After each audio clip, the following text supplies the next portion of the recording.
Hello, welcome to momos travel story. এখন আমরা ক্র্যাবিতে আছি, এখন 12টা বাজছে। তো আমরা এখন চেক আউট করবো। চেক আউট করে লাগেজগুলো রেখে আমরা একটু ঘুরবো কাছাকাছি, তারপর দেবাঞ্জন সায়ন্তনীদের ওখানে যাব। আমাদের আজকে 4টের সময় বাস এখান থেকে ফর ব্যাংকক, যেটা আমরা কালকে ব্যাংককে পৌঁছাবো 6টার সময়, সকাল 6টার সময়। দেন আমরা আমাদের বায়োকি স্কাই হোটেল বুক আছে ব্যাংককে, তো ওরা পারমিশন দিয়েছে যে আমাদের লাগেজটা রাখতে দেবে। তো লাগেজটা রেখে আমরা বেরোবো for the zoo safari world. চলো যাই, টাটা। বাট আমরা আজকে একটু খুব মন খারাপ করছে, কারণ ট্রিপটা অলমোস্ট শেষ। কারণ কালকে ব্যাংকক ঘুরবো, ব্যাংককে ক্রুজ আছে, ক্রুজে যাব, তারপরে ব্যাংকক ঘুরে তো শেষ, মানে 29 ফ্লাইট, আজকে 28 ফ্লাইট, সরি 20 আজকে 25। তো যাই হোক, আমার একটু মন খারাপ লাগছেই, কারণ সব শেষ, আইল্যান্ড ট্রিপ শেষ। চলো টাটা, যেতে তো হবেই বাড়িতে। শপ আছে এখানে with name, passport and 1 logo, 90 but. এই হচ্ছে শপটা খুব কিউট। এখানে আমি বানাচ্ছি আমার একটা, আর মা দিদির জন্য একটা বানাচ্ছি। একটা জায়গায় এলাম যেখানে কোকোনাট আইসক্রিম তৈরি করছে। এখানে 60 ওয়াট কোকোনাট আইসক্রিম,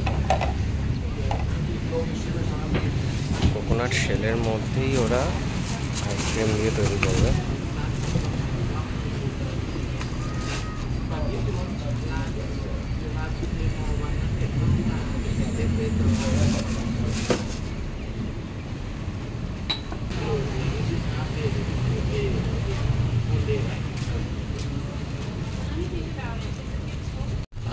বেরিয়ে পড়েছি ক্র্যাবি থেকে। এবার আমাদের গন্তব্য ব্যাংকক। তো এখান থেকে বেসিক্যালি বাসে করে যাব। তার আগে আমাদের একটা গাড়ি করে নিয়ে যাওয়া হচ্ছে। পুরো জিনিসটাই আমরা যেহেতু 1 to go এশিয়া থেকে বুক করেছিলাম, তো ওরাই পুরোপুরি জিনিসটাকে অর্গানাইজ করেছে। আমাদের এখান থেকে গাড়ি করে আমরা ফার্স্টে চলে যাব ক্র্যাবি বাস স্ট্যান্ড, সেখান থেকে আমরা বাসে করে যাব ব্যাংকক। তো গাড়িতে উঠে পড়েছি। গাড়ি করে আধ ঘন্টা লাগবে ক্র্যাবি স্টেশন যেতে, বাস স্ট্যান্ড যেতে। ঠিক আছে, বাস স্ট্যান্ডে গিয়ে দেখি বাসের কি ব্যবস্থা, কারণ আমাদের এখন পর্যন্ত বাসের সিট নাম্বার দেয়। তো গিয়ে দেখছি। তো আমরা ক্র্যাবি বাস স্ট্যান্ড চলে এসেছি। এতক্ষণ আমরা মোটামুটি 4টের আগেই চলে এসেছিলাম, কিন্তু বাস আমাদের 5:10 বাস ছিল। তো আমরা এখন আমাদের বাসের টিকিট আমরা পেয়ে গেছি, এখান থেকে আমরা বাসের টিকিট পেয়ে গেছি। তো আমাদের বাস দিয়ে দিয়েছে। আমাদের বাস আগের দিনের থেকে একটু ভালো, এটা আমাদের বাস। তো আমরা এখন উঠবো। টিকিটগুলো 4টে টিকিটই আছে, ওরা সবাই বসে গেছে, আমি এবার গিয়ে উঠছি।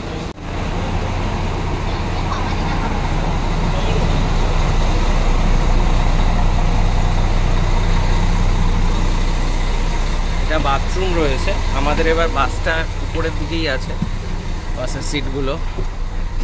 তো এখানে দেবাঞ্জনা সায়ন্তনী রয়েছে, আর আমাদের সিটটা এখানে। তো দেবাঞ্জন, সিটটা একবার দেখিয়ে দে কিরকম এখানকার। আমি দেখাচ্ছি, তারা একবার বোতলটা ঢুকিয়ে দিই ভিতরে। এরকম সিট, বাহ, লেগ স্পেসটা রয়েছে। আর ওরা এখানে কিছু জিনিস দিয়েছে, জল দিয়েছে, একটা কিছু ড্রিঙ্কস দিয়েছে, আর তার সাথে একটা কিডস টাইপের কিছু একটা আছে। যাই হোক, জিনিসটা খুব ভালো, স্পেসটাও খুব ভালো, বাসটার সিট অনেকগুলোই আছে। তো ম্যাডাম, ঠিকঠাক আছে আজকে সিট? আচ্ছা, ওনার বাথরুম করাও হয়ে গেছে, বাথরুমের সিটও ঠিক আছে। থেকে ব্যাংকক যাচ্ছি, মাঝখানে একটি রেস্টুরেন্টে দাঁড়িয়েছে, ফ্রিতে খাওয়াচ্ছে। ওই কুপন টুপন ছাড়া আমাদের বাসের টিকিটের সাথেই খাওয়া দাওয়া আছে। চিকেন আর ডিম নিলে পরে সেটার দাম দিতে হবে, বাদ বাকি থাই ফুড নিলে পরে কিছু দাম দিতে হবে না।